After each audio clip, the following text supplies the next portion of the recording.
வணக்கம் ஆஸ்பிரண்ட்ஸ். நம்ம இதுக்கு முன்னாடி சார்ட்டர் ஆக்ட், பட்டய சட்டங்கள் இது எல்லாமே பார்த்துருந்தோம். நெறைய பேர் பிடிஎஃப் கேட்டிருந்தீங்க. ஸோ நம்ம பிடிஎஃப் ரெடி பண்ணியிருக்கோம். பிடிஎஃப் தரலான்னு இருக்கோம். ஸோ நம்ம அகாடமில நம்ம ஆல்ரெடி டெஸ்ட் சீரிஸ் பத்தி சொல்லியிருந்தோம். அதில ஜாயின் பண்ணவங்க எல்லாத்துக்குமே ஃப்ரீயாவே நான் இதுக்கு மேல எடுக்க போற கிளாஸ் பிடிஎஃப்பும் சரி, இதுக்கு முன்னாடி நீங்க கேட்ட பிடிஎஃப்மே நம்ம கிளாஸ்ல ஆன்லைன் கிளாஸ்ல ஜாயின் பண்ண எல்லாத்துக்குமே சென்ட் பண்ணுவோம். ஸோ உங்களுக்கு விருப்பம் இருந்தா ஆன்லைன் கிளாஸ்ல டெஸ்ட் சீரிஸ்ல ஜாயின் பண்ணிக்கோங்க. உங்களுக்கு ரொம்ப யூஸ்ஃபுல்லா இருக்கும். நான் முன்னாடியே சொன்னது தான் sshistoryacademy@gmail.com அப்படின்ற வெப்சைட், அதாவது gmail.comக்கு இமெயில் பண்ணுங்க. உங்களுக்கு நாங்க எல்லா டீட்டெயில்ஸும் சென்ட் பண்ணுவோம். தென் அது மட்டும் இல்லாம உங்களுக்கு நாங்க நடத்துனதுல என்ன பிடிஎஃப் வேணும் அப்படின்றத பொறுத்து நாங்க பிடிஎஃப் ரெடி பண்ணி வச்சிருக்கோம். ஸோ நீங்க மண்டே வரைக்கும் டைம் சொல்லியிருக்கேன். ஸோ அதுக்குள்ள ஜாயின் பண்ணிக்கிட்டீங்கன்னா நான் உங்களுக்கு சென்ட் பண்ணிருவோம். ஓகேங்களா? ஸோ நெறைய பேர் ஜாயின் பண்ணியிருக்காங்க. நாங்க இதுக்கு மேல சென்ட் பண்ண ஆரம்பிச்சுருவோம். அவங்களுக்குமே ஜாயின் பண்ண எல்லாத்துக்கும் ரொம்ப thank you. Thank you so much. So நம்ம அன்னைக்கு டீச் பண்ணதுலயே 2 சட்டங்கள், பட்டய சட்டங்கள் விடுபட்டு இருந்தது. அதாவது ரெகுலேட்டிங் ஆக்ட், ஒழுக்குமுறை, அதாவது ஒழுங்குமுறை சட்டம் இருக்கு பார்த்தீங்களா? 1773லேருந்து நடத்தப்பட்டு 1947 வரைக்கும் இருந்த சுதந்திர சட்டம் வரைக்கும் நம்ம பார்த்துருப்போம். அதில விடுபட்ட 2 பட்டய சட்டங்கள் இன்னையோட வகுப்புல பார்க்கலாம். ஸோ பாருங்க, 1861ஆம் ஆண்டோடும் 1892 பட்டய சட்டம் விடுபட்டிருக்கும். ஓகேங்களா? So Indian council act of 1861 சொல்லுவாங்க. அதாவது இந்த ஆக்ட் எது கொண்டு வராங்க அப்படின்னு பார்த்தீங்கன்னா, 1857ல சிப்பாய் கழகத்துக்கு பிறகு பிரிட்டிஷ் அரசு இந்தியர்களின் ஒத்துழைப்பு இல்லாமல் இந்தியாவை நிர்வகிப்பது கடினம் அப்படின்றது உணர்ந்துட்டாங்க. ஸோ இப்போ 1857ல என்ன நடந்திருக்கும் அப்படின்னு பாருங்க, பெருங்கலகம் நடந்ததா? ஸோ இந்த 1857 பெருங்கலகம்ல நம்ம எல்லாமே நம்ம மங்கள் பாண்டே ஸ்டார்ட் பண்ணி வைப்பாரு. ஏப்ரல் 9 கிட்ட தூக்குல போடப்படுவார். ஓகேங்களா? ஸோ மே மந்த்லாம் ஸ்டார்ட் பண்ணிருவாங்க. மே 10லாம் கிளர்ச்சி ரொம்ப பெருசாகி டெல்லி சலோ அப்படின்லாம் 3ஆம் படை வீரர்கள் சொல்ல ஆரம்பிப்பார்கள். அதெல்லாம் எல்லாத்தையும் பார்த்து கொண்ட ஆங்கிலேயர்கள் என்ன சொல்றாங்க அப்படின்னு பார்த்தீங்கன்னா இல்ல இதுக்கு மேல நம்ம இந்தியாவை ரூல் பண்ணணும் அப்படின்னு பார்த்தீங்கன்னா, கண்டிப்பா அவங்களுடைய ஒப்புதல் நமக்கு இருக்கணும். அட்மினிஸ்ட்ரேஷன் நம்ம பண்ணோம்னா, அவங்களுடைய ஒப்புதல் நமக்கு இருந்தா தான் கொஞ்சம் கடினம் இல்லாத இருக்கும் அப்படின்னு சொல்றாங்க. அதுக்காக ஒரு சட்டம் இயற்றப்படுறார்கள். பட்டய சட்டம் அப்படின்னு அழைக்கப்படுது. ஸோ அது மட்டும் இல்லாமல் 1858கள்ல என்னன்னா, வைஸ்ராய் அப்படின்ற நான் ஆல்ரெடி சொல்லியிருக்கேன். அந்த வைஸ்ராய் அப்படின்ற பதவி குயின் ஆஃப் விக்டோரியா ப்ரொக்ளமேஷன், அதாவது 1888ல குயின் இருக்காங்க பார்த்தீங்களா? அவங்க இதுக்கு மேல நேரடி எனக்கு கீழ அரசாட்சி அப்படின்னு சொல்லுவாங்க. அதனால முதல் வைஸ்ராயாக லார்ட் கேனிங் பிரபு நியமிப்பார்கள். ஓகேங்களா? ஸோ இந்த சட்டம் அதன் விளைவாக கொண்டு வரப்பட்டது. ஸோ இதான் காசஸ். ஓகேங்களா? நெக்ஸ்ட் என்ன அப்படின்னு பாருங்க. இந்திய பிரதிநிதித்துவம், அதாவது இந்தியாவோட ரெப்ரசன்டேட்டிவ்ஸ் எப்படி இருக்கு அப்படின்னு பார்த்தீங்கன்னா, சட்டம் இயற்றும் கவுன்சில்களில் லெஜிஸ்லேட்டிவ் கவுன்சில் அதான் சொல்றாங்க. முதல் முறையாக இந்தியர்கள் அலுவல் சாரா உறுப்பினர்களாக, அதாவது நான் அஃபிஷியல் மெம்பர்ஸா சேர்க்கப்பட்டார்கள். அதாவது அலுவல் சாராத உறுப்பினர்களா ஃபர்ஸ்ட் சேர்க்கிறாங்க. ஓகேங்களா? நான் அஃபிஷியலா. நெக்ஸ்ட் பாருங்க. இந்த உறுப்பினர்கள் வைஸ்ராயால் நியமிக்கப்பட்டனர். எப்படி கேட்பாங்க அப்படின்னு பார்த்தீங்கன்னா, கொஸ்டின் எந்த பட்டய சட்டத்தில் அலுவல் சாராத நான் அஃபிஷியல் மெம்பர்ஸை லெஜிஸ்லேட்டிவ் கவுன்சிலில் நியமித்தார்கள் அப்படின்னு கேட்பாங்க. யார் நியமித்தார்கள் அப்படின்னு பார்த்தீங்கன்னா, வைஸ்ராய் நியமித்தார்கள் 1861வது சட்டத்தின்படி. ஓகேங்களா? ஸோ அதுக்கடுத்தது பாருங்கள், டீசென்ட்ரலைசேஷன் அப்படின்னு சொல்லுவோம். அதிகார பரவலாக்கம். ஓகே, டீசென்ட்ரலைசேஷன்னா அதிகார பரவலாக்கம். ஸோ 1833ஆம் ஆண்டு பட்டய சட்டத்தின் மூலம் பம்பாய் மற்றும் மெட்ராஸ் மாகாணங்களிடம் இருந்து பறிக்கப்பட்ட சட்டம் இயற்றும் அதிகாரங்களை மீண்டும் வழங்கப்பட்டன. ஸோ அதாவது டீசென்ட்ரலைசேஷன் நம்ம ஆல்ரெடி இந்த வார்த்தை நம்ம ஆல்ரெடி படிச்சிருப்போம். ஸோ இது என்ன அப்படின்னு பார்த்தீங்கன்னா, மும்பை மற்றும் மெட்ராஸ் இருக்குது பார்த்தீங்களா? அந்த ப்ராவின்சஸில் என்ன பண்ணியிருப்பாங்கன்னு பார்த்தா, நிறைய சட்டம் இயற்றும் முறையை பறிச்சிருப்பாங்க. அந்த அதிகாரங்கள் பறிச்சிருப்பாங்க. அந்த அதிகாரத்தை என்ன பண்ணுறோம், திருப்பி உங்ககிட்ட தந்துடுறோம் அப்படின்னு சொல்கிறாங்க. ஸோ ஃபர்ஸ்ட் பாயிண்ட் என்ன அப்படின்னு பார்த்தீங்கன்னா, இது 1861வது கவுன்சில் சட்டம் தோன்றுவதற்கு ரீசன் 1857வது பெருங்கழகம். ஓகேங்களா? தென் அதுக்கப்புறம் என்ன அப்படின்னு பார்த்தீங்கன்னா, லெஜிஸ்லேட்டிவ் கவுன்சிலில் ஃபர்ஸ்ட் டைம் நான் அஃபிஷியல் ஜாப்பில், அதாவது அலுவலம் சாராத ஒரு ஜாப்பில் என்ன பண்ணுறாங்க அப்படின்னு பார்த்தா, இந்தியர்கள் பணிக்கு அமர்த்துறார்கள். இது யார் அமர்த்துறார்கள் அப்படின்னு பார்த்தா வைஸ்ராய். ஓகேங்களா? செகண்ட் பாயிண்ட் என்ன அப்படின்னு பார்த்தீங்கன்னா, டீசென்ட்ரலைசேஷன், அதாவது அதிகார பரவலாக்கம்னு சொல்லுவாங்க. 1833வது சட்டப்படி என்ன பண்ணியிருக்காங்க அப்படின்னு பார்த்தீங்கன்னா, மும்பை மற்றும் மெட்ராஸ் ப்ராவின்சஸில் நான் வந்து சொல்லியிருப்பேன் பார்த்தீங்களா, இந்த மும்பை மற்றும் மெட்ராஸ் ப்ராவின்சஸில் வந்து பெங்காலுக்கு கீழே, அதாவது பெங்கால் கவர்னர் கீழே தான் நீங்கள் வந்துட்டு அடிபணியணுன்ற மாதிரி சொல்லியிருப்பாங்க பார்த்தீங்களா, அந்த மாதிரி அதிகாரம் எல்லாத்தையும் என்ன பண்ணுறாங்க, திருப்பி ரிட்டர்ன் கொடுத்துட்றாங்க இந்த சட்டத்திட்டத்தில். ஸோ இது எப்படி கேள்வி கேட்கலாம்னா, எந்த சட்டத்தில் வாங்கி எந்த சட்டத்தில் கொடுத்தார்கள் அந்த அதிகாரத்தை அப்படின்னு சொல்லுவாங்க. எந்த எந்த இரு ப்ராவின்சஸ்ன்னு கேட்டால் மும்பை மற்றும் மெட்ராஸ். ஸோ அதுக்கடுத்தது பாருங்கள், போர்ட்ஃபோலியோ சிஸ்டம். இது அதிகார பரவலாக்கத்தின் முதல் படியாகும். ஸோ இந்த சிஸ்டம் தான் வந்துட்டு அதிகார பரவலாக்கத்துடைய ஃபஸ்ட்டு படி. வைஸ்ராய் லார்ட் கேனிங் அறிமுகப்படுத்திய இந்த முறைக்கு சட்டப்பூர்வம் அங்கீகாரம் கிடைத்தது. ஸோ அஃபிஷியலாக என்ன பண்ணுறாங்க, சட்டப்பூர்வம் அங்கீகாரம் தந்துடுறாங்க. இந்த இடத்துல என்ன கொஷின்ஸ் நம்ம மேக் பண்ணி பார்க்கணும் அப்படின்னு பார்த்தீங்கன்னா, போர்ட்ஃபோலியோ சிஸ்டத்தை உருவாக்கியவர் யார் அப்படின்னு பார்க்கணும். எந்த வைஸ்ராயின்னு கேட்பாங்க, லார்ட் கன்னிங் பிரபு. ஓகேங்களா? ஸோ 5 பாயிண்ட் ஞாபகம் வச்சுக்கோங்க. 1833 இது வரைக்கும் பார்த்ததில் 1857 கழகத்துக்கு பிறகு வந்துட்டு அலுவல் சார்ந்த அட்மினிஸ்ட்ரேஷன் நிர்வாகம் வந்துட்டு நம்ம ஏற்றணும்னா இந்தியர்களுடைய ஒப்புதல் நமக்கு ரொம்ப முக்கியம், இல்லைனா கடினமாக இருக்கும் இந்தியாவில் ஆட்சி செய்வதற்கு அப்படின்னு புரிஞ்சுக்கிட்டாங்க.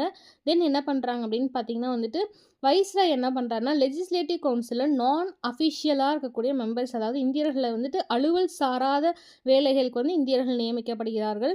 தென் என்ன அப்படின்னு பார்த்தீங்கன்னா வந்துட்டு, 1833 பட்டய சட்டங்களில் அதிகாரம், அதாவது மும்பை மற்றும் மெட்ராஸ் அதிகாரம் வாங்கினது வந்து இந்த பட்டய சட்டத்தில் கொடுத்துட்றாங்க. அந்த அதிகாரத்தை நீங்கள் வச்சுக்கோங்க அப்படின்னு சொல்லிட்டு. ஸோ போர்ட்ஃபோலியோ சிஸ்டத்தை உருவாக்கியவர் கானிங் பிரபு. இதுக்கு வந்து சட்டப்பூர்வமான அங்கீகாரமும் கிடைச்சிருக்கு. ஸோ இதன் மூலம் வைஸ்ராயின் நிர்வாக குழுவில் உள்ள ஒவ்வொரு உறுப்பினருக்கும் ஒரு குறிப்பிட்ட துறை ஒதுக்கப்பட்டது. ஸோ இந்த போர்ட்ஃபோலியோ சிஸ்டம் இருக்குது பார்த்தீங்களா, அந்த சிஸ்டம்னால என்ன பண்ணுறாங்கன்னா, ஒவ்வொரு பீப்புள், அதாவது ஒவ்வொரு உறுப்பினர்கள் இருப்பாங்க பார்த்தீங்களா, அந்த மெம்பர்ஸ்க்கு வந்து ஒரு ஒரு குறிப்பிட்ட துறை வந்து நியமிக்கிறாங்க. ஸோ இது வந்து ஒரு பாசிட்டிவான ஒரு சைடுன்னு வச்சுக்கோங்களேன். இப்போ வந்து நம்ம இந்தியர்களுக்கு வந்து நான் அஃபிஷியலாக வந்து போட்டாங்க அந்த டைமில், வைஸ்ராய் தான் நியமிக்கிறாரு. போர்ட்ஃபோலியோ சிஸ்டம் கொடுத்து ஒவ்வொருத்தருக்கும் குறிப்பிட்ட துறை வந்து நியமிக்கிறாங்க. நெக்ஸ்ட் அவசர சட்டம், ஆர்டினன்ஸ். ஓகேங்களா? வைஸ்ராய்க்கு அவசர காலங்களில் சட்டமன்றத்தின் ஒப்புதல் இல்லாமல் அவசர சட்டங்களை பிறப்பிக்கும் அதிகாரம் வழங்கப்பட்டது. இது கேள்வி எப்படி கேட்பாங்கன்னு பார்த்துக்கோங்களேன். எந்த சட்டத்தில் வைஸ்ராய் வந்து ஆர்டினன்ஸ் பவர் வந்து யூஸ் பண்ணலாம், அதாவது எமர்ஜென்சியோட பவர் யூஸ் பண்ணலாம் ஒரு எமர்ஜென்சி காலத்தில் அப்படின்னு பார்த்தீங்கன்னா, 1861 சட்டத்திட்டத்தில் அதன்படி யூஸ் பண்ணிக்கலாம்னு சொல்கிறாங்க. ஸோ இந்த சட்டங்களின் செல்லுபடியாகும் காலம் 6 மாதம் ஆகும். இந்த ஆர்டினன்ஸ் பவர் இருக்குது பார்த்தீங்களா, அந்த சட்டத்தோடைய செல்லுபடி காலம் எவ்வளோ அப்படின்னு பார்த்தீங்கன்னா 6 மாத காலம். உங்களுக்கே தெரியும் ஆர்டினன்ஸ் பவருக்கு எவ்வளோன்னு சொல்லிட்டு பால்ட்டியில் படிச்சிருப்பீங்க. 6 மாத காலம். நெக்ஸ்ட் என்ன அப்படின்னு பார்த்தீங்கன்னா, 1892 ஆண்டுடைய இந்திய கவுன்சில் சட்டம், அதாவது இந்திய கவுன்சில் ஆக்ட் ஆஃப் 1892. ஓகேங்களா? ஸோ இந்த என்ன படிச்சோன்னு ஃபஸ்ட்டு பார்த்துக்கலாம்.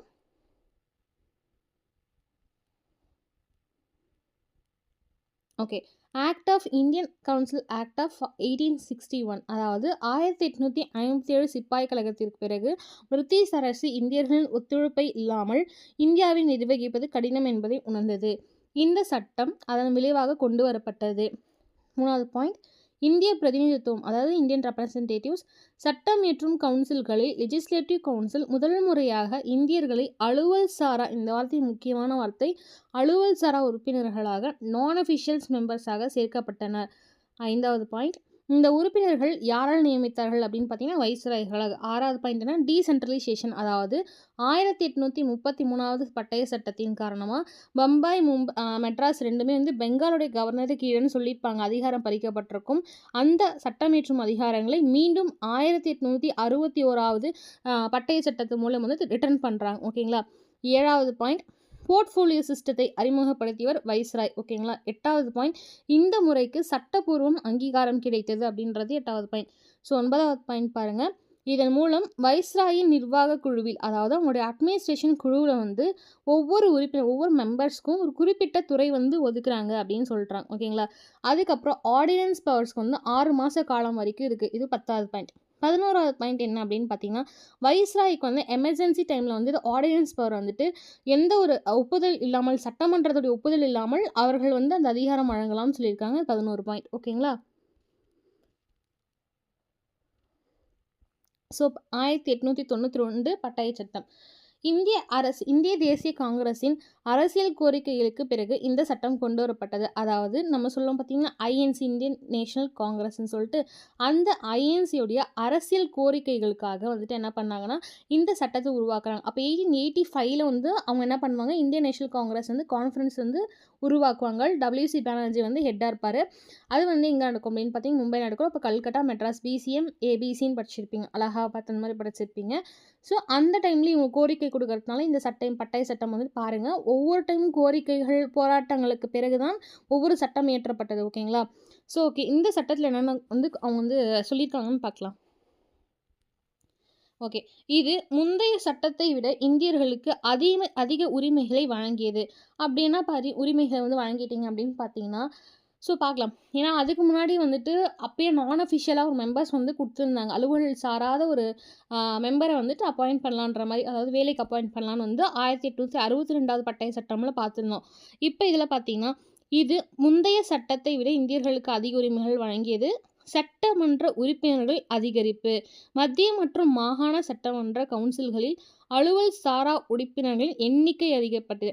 ஸோ அங்கே லெஜிஸ்லேட்டிவ் கவுன்சிலில் வந்து நான் அஃபிஷியல் மெம்பர்ஸை வந்துட்டு, இந்தியாவை சேர்ந்த நான் அஃபிஷியல் மெம்பர்ஸ் வந்துட்டு உள்ள அப்பாயின்மெண்ட் பண்ணுறாங்க. இந்த டைம் என்ன பண்ணுறாங்கன்னா, அந்த அப்பாயின்மெண்ட்டை இன்க்ரீஸ் பண்ணுறாங்க. ஆக்சுவலாக கொஞ்சம் இப்போ வந்து 10 பேர் நான் அப்போ அப்பாயின்மெண்ட் பண்ணியிருக்கேன்னா, இப்போ வந்து 20-30 பேரை அப்பாயின்மெண்ட் பண்ணுறாங்க. இதை தான் நல்லதுன்னு சொல்கிறாங்க. அதாவது 1861 சட்டத்துக்கு முன்னாடி அந்த சட்டத்தோட இது ரொம்ப நல்லது பண்ணியிருக்காங்க இந்தியாவுக்கு அப்படின்றத இந்த மீன் பண்ணி தான் சொல்கிறாங்க. நெக்ஸ்ட்டு பாருங்கள், இன்டைரக்ட் எலெக்ஷன், அதாவது மறைமுக தேர்தல் முறை. சில உறுப்பினர்கள் நகராட்சி அமைப்புகள், மாவட்ட வாரியங்கள், வர்த்தக சபைகள் மற்றும் பல்கலைக்கழகங்கள் போன்ற அமைப்புகளால் பரிந்துரைக்கப்பட்டு மறைமுக தேர்தல்கள் வந்துட்டு என்ன பண்ணுறாங்க, நடத்துகிறாங்க, தேர்ந்தெடுக்கிறாங்க. ஓகேங்களா? ஸோ இப்போ 1892 இன்டைரக்ட் எலெக்ஷன்ஸ் எப்படி கொஸ்டின் கேட்பாங்கன்னா, எந்த பட்டய சட்டத்தின் மூலம் இன்டைரக்ட் எலெக்ஷன் வந்து வைக்கப்பட்டு தேர்ந்தெடுக்கப்பட்டார்கள் இந்தியர்கள் அப்படின்னு கேட்டாங்கன்னா, 1892வது பட்டய சட்டத்துக்கு அப்புறம். ஸோ இதில் என்ன பண்ணுறாங்க, யார் யாரெல்லாம் வந்து சொல்கிறாங்க, சில மெம்பர்ஸ் இருக்காங்க, நகராட்சி அமைப்புகள், யூனிவர்சிட்டிஸ் ஆகட்டும், இல்லை மாவட்ட வாரியங்கள், இவங்கெல்லாம் என்ன பண்ணுறாங்கன்னா வந்துட்டு பரிந்துரைச்சு மறைமுக தேர்தல் வந்து தேர்ந்தெடுக்கப்படுகிறார்கள். இது இந்தியாவின் தேர்தலுக்கான முதல் படியாகும். ஸோ இப்போ இன்டைரக்ட் எலெக்ஷன்னா இப்போ டைரக்ட் எலெக்ஷனுக்கு இதான் ஃபஸ்ட்டு படியாக இருக்குமா? ஸோ கேள்வி எப்படி வரும்னு பார்த்தீங்கன்னா, எந்த பட்டய சட்டம் இந்தியாவின் அடிப்படை, அதாவது இந்தியாவின் தேர்தல் அடிப்படைக்கு வழிவகுத்தது அப்படின்னு ஒரு கேள்வி கேட்டாங்கன்னா, இப்போ ஆன்சர் வந்து கொடுக்குறாங்க. 1861, 1892. இப்போ சார்ட்டர் ஆக்டில் வந்து ஏதாவது ஒரு 2 ஆக்ட் கொடுக்குறாங்கன்னா, அப்போ நீங்கள் என்ன சூஸ் பண்ணால் 1892. சட்டமன்றத்தின் அதிகாரம். உறுப்பினர்கள் பட்ஜெட் குறித்து விவாதிக்கவும் நிர்வாகத்திடம் கேள்விகள் கேட்கவும் அனுமதிக்கப்பட்டனர். ஆனால் பட்ஜெட் மீது வாக்களிக்கும் அதிகாரம் அவர்களுக்கு இல்லை. அதாவது இப்போ நான் வந்து ஒரு பட்ஜெட் போடுறேங்க, ஓகேங்களா? இப்போ நான் வந்து எங்கே இருக்கேன்னா சட்டமன்றத்தில் இருக்கேன். நான் வந்து ஒரு பட்ஜெட் போடுறேன். அந்த பட்ஜெட்டை பற்றி நீங்கள் வந்து என்கிட்ட வந்துட்டு என்ன பண்ணலாம் அப்படின்னு பார்த்தீங்கன்னா, விவாதிக்கலாம், ஆர்கியூமெண்ட் பண்ணலாம் என்கிட்ட. அதே போல் வந்து கொஷின்லாம் பண்ணலாம். ஆனால் உங்களுக்கு என்ன அனுமதி இல்லைன்னா, எந்த ஒரு வாக்களிப்பு ஓட்டிங் இருக்குது பார்த்தீங்களா, அந்த ஓட்டிங்க்கு வந்து உங்களுக்கு வந்து அனுமதி இல்லை, அந்த அதிகாரமும் இல்லை, மாற்றக்கூடிய எந்த அதிகாரமும் இல்லை. ஜஸ்ட்டு நீ கேட்டுக்கலாம், வாய் பேச்சை கேட்டுக்கலாம், நாங்கள் என்ன பண்ணுவோமோ நாங்கள் அதான் பண்ணுவோம் அப்படின்னு சொல்கிறாங்க. இது கேள்வி எப்படி வரும் அப்படின்னு பார்த்தீங்கன்னா, எந்த பட்டய சட்டத்தின் மூலம் பட்ஜெட் குறித்து விவாதம் அளிக்க வந்து உரிமை கொடுத்தார்கள் இந்தியர்களுக்கு அப்படின்னு கேட்டிங்கன்னா 1892. ஸோ அடுத்து பாருங்கள், அவ்வளோதான் இந்த பட்டய சட்டம் வந்து. ஸோ இப்போ வந்து ஒரு டைம் ரிவிஷன் பண்ணிடலாம். ஸோ இது கீழே இருக்க பேலன்ஸ் பார்த்துக்கலாம். இந்த 2 சட்டங்களும் இந்திய நிர்வாகத்திலும் இந்தியர்களின் பங்கேற்பை படிப்படியாக அதிகரித்தலும் உண்மையான அதிகாரம் பிரிட்டிஷ் அரசு மற்றும் வைஸ்ராயிடமே இருந்தது. இவை இந்திய அரசியலமைப்பு வளர்ச்சிக்கு ஒரு முக்கியமான அடித்தளத்தை அமைத்தன. ஓகேங்களா? ஸோ 1892 பொறுத்த வரைக்கும் என்ன அப்படின்னு பார்த்தீங்கன்னா, பெருசாக ஒன்றும் இல்லைங்க. ஆல்ரெடி நான் அஃபிஷியலுக்கு வந்து லெஜிஸ்லேட்டிவ் கவுன்சிலில் இடம் கொடுத்துருந்தாங்க, அதை வந்து இன்க்ரீஸ் பண்ணுறாங்க. First point. ஓகேங்களா? இப்போ வந்து எப்படி 1861 சட்டம் 1857 பெருங்கழகத்தை வந்து ஒரு காசாக வச்சு உருவாகுதோ, அதாவது ஒரு ரீசனாக வச்சு உருவாகுதோ, அதே மாதிரி இங்கே வந்து ஐஎன்சி இருக்காங்க பார்த்தீங்களா, இந்தியன் நேஷனல் காங்கிரஸ் வந்து கோரிக்கையை வச்சு இந்த சட்டம் உருவாக்கப்படுது. ஓகேங்களா? ஸோ செகண்ட் பாயிண்ட் என்ன அப்படின்னு பார்த்தீங்கன்னா, நீங்கள் வந்து பட்ஜெட்டில் வந்து என்ன பண்ணலாம் அப்படின்னா, நீங்கள் எங்கே கொஸ்டின் பண்ணலாம், ஆர்கியூமெண்ட் பண்ணலாம், ஆனால் உங்களுக்கான ஓட்டிங் அதிகாரம் இல்லை, உங்களுக்கான மாத்திரை ரைட்ஸும் இல்லைன்றாங்க. Second point. தேர்டு பாயிண்ட் என்ன அப்படின்னு பார்த்தீங்கன்னா வந்துட்டு, இந்த சட்டம் முந்தைய போட்ட பட்டய சட்டத்தை விட இந்தியர்களுக்கு ரொம்ப நல்ல வழிவகுத்து அப்படின்னு சொல்கிறோம். அப்படி என்ன பண்ணீங்க அப்படின்னு பார்த்தீங்கன்னா, மத்தியத்துலேயும் மாகாணத்துலேயும் வந்துட்டு சட்டமன்ற கவுன்சில்கள் வந்து அலுவல் சாரா உறுப்பினர்களுடைய எண்ணிக்கை, அங்கே என்ன நல்லா பார்த்துக்கோங்க, இங்கே வந்து ப்ராவின்ஸ்லேயும் சரி, சென்ட்ரல்லையும் சரி 2த்துலேயுமே என்ன பண்ணியிருக்காங்கன்னா, அலுவல் சாரா அதாவது நான் அஃபிஷியல் மெம்பர்ஸ் வந்து இன்க்ரீஸ் பண்ணியிருக்காங்க. இதுதான் அவங்க பண்ண நல்லது. அதேபோல் இன்னும் 4த் பாயிண்ட் என்ன அப்படின்னு பார்த்தீங்கன்னா, இன்டைரக்ட் எலெக்ஷன் வந்து இதான் சொல்லியிருக்காங்க. அது வந்து யார் யார் வந்துட்டு உள்ளே வந்து சப்போர்ட் பண்ணியிருக்காங்க பார்த்தா, சில மெம்பர்ஸ், நகராட்சி அமைப்புகள், மாவட்ட வாரியங்கள், வர்த்தக சபைகள் மற்றும் பல்கலைக்கழகங்கள்லாம் என்ன சொல்லியிருக்காங்க, பரிந்துரைத்தபடி இன்டைரக்ட் எலெக்ஷன் நடத்தியிருக்காங்க. ஓகேங்களா? ஸோ இது வந்து தேர்தலுக்கு முதல் படியாகும். ஸோ பட்ஜெட் பற்றி ஃபஸ்ட்டே பார்த்தாச்சு. ஸோ உங்களுக்கு வந்து இந்த பிடிஎஃப் வேணும் அப்படின்னு பார்த்தீங்கன்னா, நம்ம ஆன்லைன் டெஸ்ட் சீரிஸில் வந்து யார் ஜாயின் பண்ணியிருக்காங்களோ அவங்களுக்கு எல்லாத்துக்கும் நமக்கு வந்து இந்த பிடிஎஃப் வந்து நம்ம சென்ட் பண்ணிடுவோம். ஸோ சப்போஸ் சென்ட் பண்ணலன்னா, நீங்கள் ஜிமெயில் எனக்கு பண்ணுங்கள். மேம் இந்த மாதிரி நான் ஃபீ பே பண்ணியிருக்கேன். ஆனால் நீங்கள் எனக்கு சென்ட் பண்ணல அப்படின்னு சொன்னால், ஏன்னா நிறைய இமெயில்ஸ் வரும். நம்ம மேபி மிஸ் பண்ணிட்டா கூட நம்ம வந்துட்டு ஓகே பார்க்கலாம். ஓகேங்களா? ஸோ நீங்கள் சென்ட் பண்ணால் உங்களுக்கு வந்து ஆல்ரெடி நம்ம முடிச்சிருக்கோம் பார்த்தீங்களா, அந்த ஆக்ட் நிறைய பேர் கேட்டிருந்தீங்க. ஸோ அந்த ஆக்ட் ப்ளஸ் இந்த பட்டய சட்டங்களும் உங்களுக்கு சென்ட் பண்ணுவோம். இதுக்கு மேலே வர வீடியோஸ் அதாவது மண்டேக்கு அப்புறம் நான் நடத்துகிற எல்லா கிளாஸஸோடைய பிடிஎஃப்ஸும் உங்களுக்கு சென்ட் பண்ணப்படும். ஓகேங்களா? Thank you.